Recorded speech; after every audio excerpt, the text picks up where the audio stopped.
You know, there are a lot of things that we can fix in this world. We can do something about. We can design the cities that we live in, the kinds of houses we live in, the market, the economy, currency, how many trees we're going to cut, how many fish we're going to catch. Those things human beings can manage and control because we create them and do them. But some things are facts of life we have to live with. The speed of light, gravity, entropy, the first and second laws of thermodynamics. Those are things that we have to accept and work ourselves around. And there is another one that is absolutely crucial. It's a mathematical reality called exponential growth. If something is growing at 1% a year, it'll double in 70 years. 2% a year, it'll double in 35 years. 3% a year in 24 years. 4%, 17 and a half years. Anything growing exponentially will double in a predictable length of time. Now I'm going to show you why all of this stuff about we got to keep growing, keep the economy growing, we've got to keep everything growing is ultimately suicidal.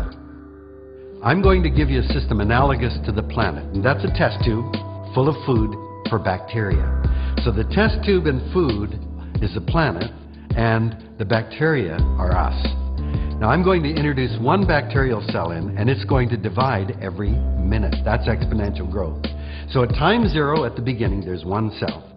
1 minute, there are 2. 2 minutes, there are 4. 3 minutes, there are 8. 4 minutes, 16. That's exponential growth. And at 60 minutes, the test tube is completely packed with bacteria and there's no food left. So we have a 60-minute growth cycle. When is the test tube only half full?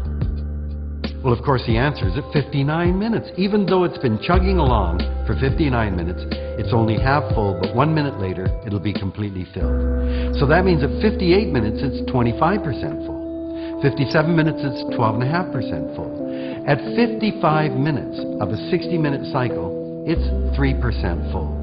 At 55 minutes, one of the bacteria says, hey guys, I've been thinking, we got a problem. We got a population problem. The other bacteria would say, Jack, what the hell have you been smoking, man? 97% of the test tube's empty and we've been around for 55 minutes. And they'd be 5 minutes away from filling it. So, say bacteria are no smarter than humans. At 59 minutes they go, oh my God, Jack was right. We got 1 minute left. What are we going to do? Well, don't give any money to those economists that are saying we got to keep growing all the time. Give it to those scientists. So they massively inject money into the scientific community. And guess what?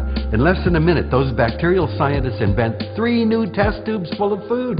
That'd be like us finding 3 more planets that we could use. What happens? At 60 minutes, the first test tube's full. 61 minutes, the second's full. 62 minutes, all 4 are full. By quadrupling the amount of food and space, we buy 2 extra minutes. Our home is the biosphere.